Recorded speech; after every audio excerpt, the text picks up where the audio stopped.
So, the game that I chose to dissect and think about and find ideologies behind was The Sims 3. And as you can all guess, there was tons of stuff online about this. It's not a new thing at all. So when I was looking up information, it was really easy for me to find, and I'm excited to share what I found and kind of mesh that together with my own personal experience and what I was thinking while playing the game. So I guess I'll first start off by saying kind of my interpretation and actual definition of what an ideology is. Simply just a system of ideas or ideals that are integrated in our way of living or through everyday life somehow. When I was playing the game The Sims and keeping this idea of ideology in mind, I guess the first one that I'll start off talking about is this idea behind Western culture as a whole. And even more so into that, arguably, you could say the American dream, happiness, family values, kind of, but all under the Western culture, civilization, norm umbrella. So all these things that I just mentioned fall under our culture. So leading off the idea of Western culture and just the ideas behind that, the capitalistic side of our society, the consumerism side of our economy, it's all simulated in this game. You come up with personality traits, goals and ambitions, big dreams, you get a job, you get a house, you get a car.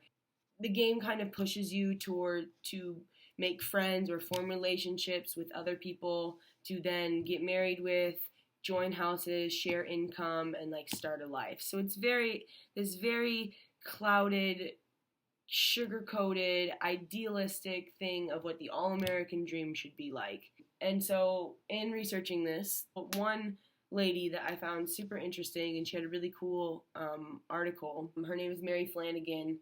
She brings up this whole notion where this game is totally based off as Americanized and Westernized in the sense that, I'll give you a few examples. So when players buy expensive furniture in the game, or if they get a better job that brings in more income, the Sims become happier. They become more comforted, I guess you could say. Their emotions are on the good end of the spectrum. And it kind of simulates this idea that the better things that you have, the better off you will feel and the better off you will be. And that is exactly what this game does, which goes into this whole idea or ideology, if you will, that stuff, the higher quality of stuff, let alone stuff, equals happiness for your sim. So, I think that it's important to note that the demographic of this game is, for the majority, teens and younger, like younger generations of people. I mean, I know people who still play it my age and maybe older, but its main focus is younger people. And I look back when I used to play this game when I was younger, and I was so blindly, I didn't think about it, you know what I mean? And I didn't think about how its whole structure around the family, for example, is based. A mom and a dad, a kid. The kid goes to school, both parents have a good job, the house is taken care of, you might have a pet, you do family activities together, and it kind of subliminally taught me, and I'm sure other people who are my age at the time or even now playing the game, really the idea of what the family is all about. And so if this game is showing me that I can be happy if I just follow the rules, if I have a mom and dad, if I get a good job, if I go to college, if I do that, it's really just kind of putting me down this forced path that it's creating about our society and what it means to be happy. And it really creates synthetic relationships and simulates a life that is, I don't want to say not real, but is totally idealistic and totally like cookie cutter. I think that is one definite ideology behind it. It has the norms of our civilization in it, and the norms of, you know, having hobbies, having activities, you know, staying focused. One thing that I noticed about this game, and I don't mean to trail off here, but my mind is kind of going all over the place. But one thing that I noticed in the game is there are no misfits. There's no misfits allowed in the game. No matter how much money you have, the grass is always green, the sun is always shining, the road is always paved, and even so I when I was playing, I'm like, man, there's no misfits. Maybe I'll go in and recreate my own sim and I'll make it a misfit, and I'll, you know, try to break these norms, try to do different things in the game. And when I did that, the game sort of took over, which was interesting to me. His emotions in my game, I created a boy and he was like this misfit and he had a cool mohawk and everything.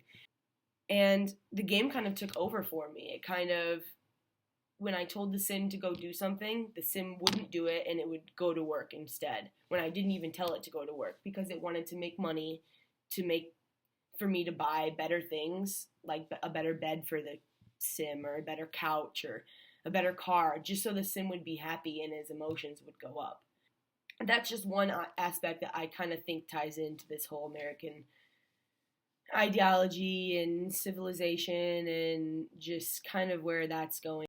Okay, and so then also, kind of relating into the no misfits, I will say one thing about this game that I think could also be another ideology is kind of a progressive one. So although it does give us a really good frame of how we should be and how we should act in this game, and arguably taking that to real life, also I would like to say, and not to totally discredit what I was saying, but also I found that this game had kind of progressive aspects, meaning, for example, men and men could get married, women and women could get married. In the game, women and men both receive the same salary. There was no differences.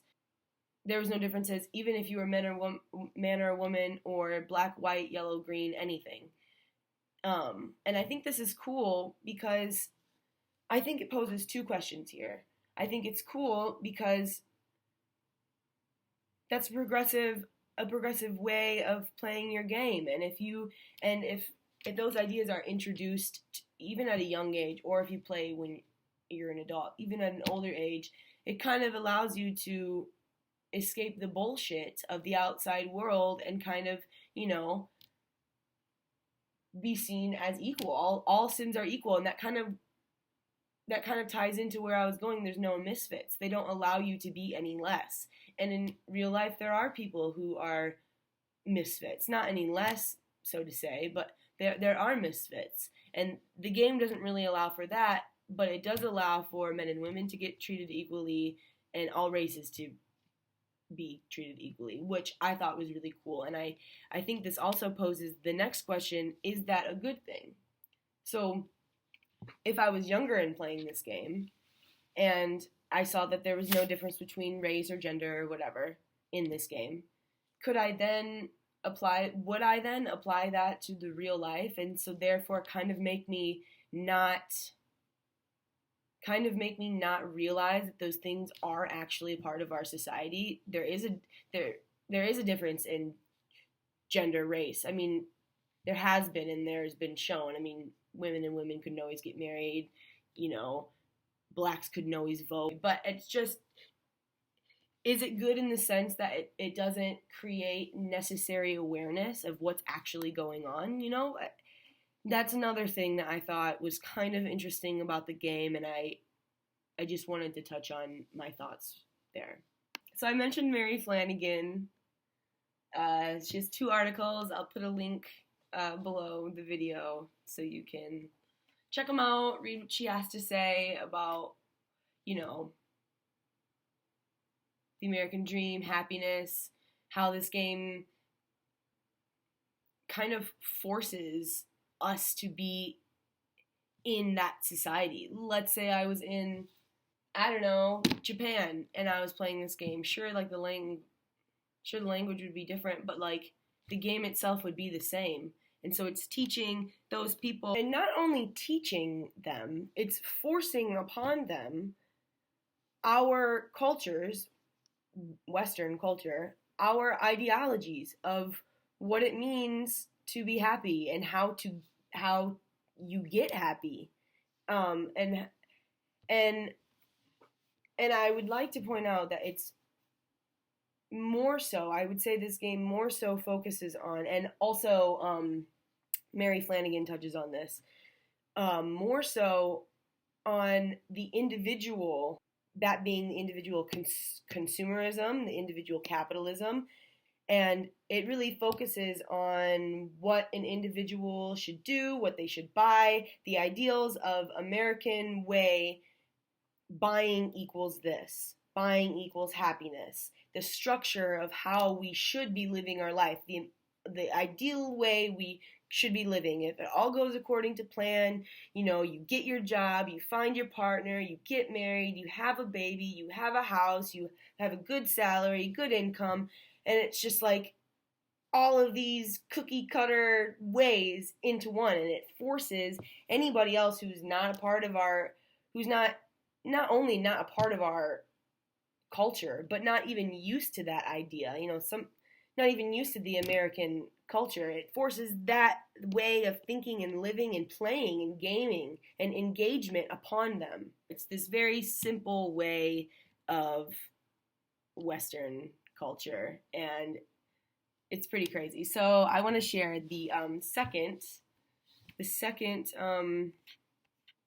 person of note on this topic that I found. His name is Miguel Sicart. So I'm looking actually on it on my screen. His article is Family Values and the Ideology of Computer Games and The Sims. I will put a link below to this article that I'm looking at, but I want to start off by reading a little bit of his introduction, because I don't think I could have put it in any better words, and I think it's pretty bomb diggity. So this paper will focus on describing The Sims as a social simulator of the post-capitalistic society. What The Sims poses is an ideological game that is simulated on a specific set of values linked to a capitalistic culture. Therefore, it can be considered that not as a social simulator, but as a simulator of the ideology of modern capitalistic societies. So basically what he's saying there is, I don't play this game to make friends. Arguably, you could play other games online, and people use that as their mode or medium of interacting with other people. And this is not what this game does. It's totally, I'm pretty sure you can't get online and play actual people and meet actual people from all over the world. It's just one game, and so it doesn't simulate social aspects. It, like he says, it simulates the ideology of modern capitalistic societies, our society at that. And also, an interesting part of the article that Miguel wrote about was dealing with ideology is kind of like walking the line of subtle words, using very subliminal ways of integrating a specific way of life or idea or anything along that sort into, in this case, it's gamers, it's customers. And so he talks about family value and kind of what it means specifically, again, in our society, but how that is translated into The Sims and how we have put our ideas of what the family should do, the structure of the family, everything about that, how it puts that into this game. And so it's kind of showing us how the family structure should be. I mean, when you even first start the game and you haven't even made your avatar or sim, I guess you could say, they already have pre-made families for you, and they give you the dynamic of that family. And each family is different. And it's not to say that there's like one specific way that a family needs to be, but there's an overall structure. There's a framework there, and that's what Miguel kind of gets at. Just kind of this whole, you know, no rebel, mom, dad, or mom, dad, kid, dog, family. The kid grows up, goes to college. The parents have a ferret, not ferret, what's the word? College fund. Parents have a college fund for the kid. It's just like this whole, this is what you should do. And that's basically the whole structure, at least for the family side of The Sims. I mean, it's very traditional in that sense. And when I say traditional, I mean, again, not to sound redundant, westernized traditional. It allows us to so blatantly not realistic still play this game and have it be realistic in the sense that it's based in Western culture. I mean, it's still our world, but we create it how we want to create it. And there's something to be said for that. And I think this game definitely, it's a great outlet. It's definitely fun. You can create basically really anything within the framework of the game. But I think one thing that is important for life in general is to, if you're going to indulge yourself in something and you're going to really do it, you should be aware of it. You should be aware of the subliminal undernotes of it. You should be aware of the ideologies behind it.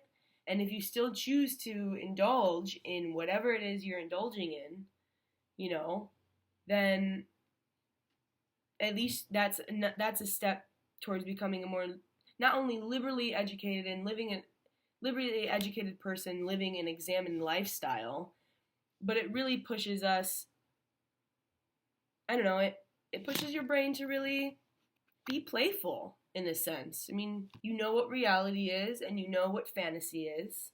So meshing the two while still having a good grasp on both of them, it can be super enhancing to a person. It could be a stress outlet, it could be a creativity outlet, it could be so many other things, and it makes you more aware as an individual. And I think that going into a world where there's so much stimulation, it's important to remain focused and